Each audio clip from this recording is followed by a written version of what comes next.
একবার না দিতে কি আর ভাই পাখিরে কয়টা রুটি দেন, মানে পরোটা দেন কয়টা? দুইটা কাটতেছে আজকে।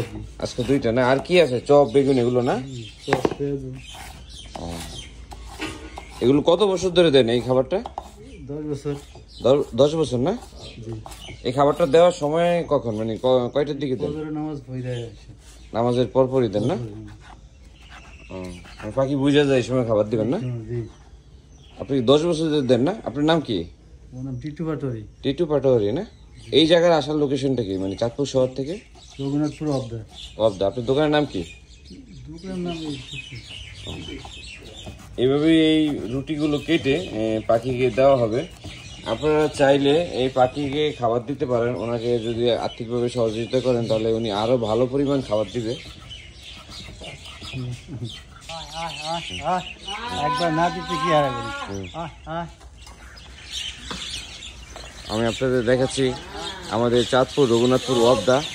উনি কত বছর ধরে খাবার দেন ভাই এই খাবারটা? 10 বছর। 10 বছর না? উনি এভাবে খাবারগুলো এই পাখিগুলোকে দিয়ে থাকে সকালে। এখন ভোর 6টা বাজে। আমি আপনাদের দেখাচ্ছি, এটি খুবই সুন্দর একটি দৃশ্য। আমি আপনাদের দেখাচ্ছি কত শালিক পাখি দেখেন।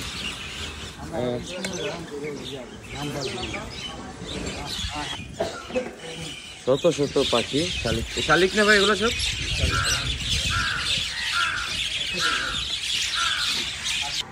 এখানে আসার লোকেশন চাঁদপুর রঘুনাথপুর ওয়াবদা। আপনার আসতে হবে খুব ভোরে 6টার সময় ফজর নামাজের পর।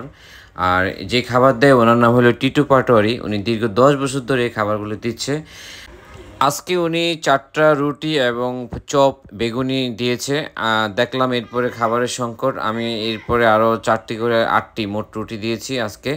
আপনারা চাইলে ওনাকে সার্বিক সহযোগিতা করতে পারেন এই পাখিগুলো যাতে সবসময় কন্টিনিউ খাবার দিয়ে যেতে পারে উনি।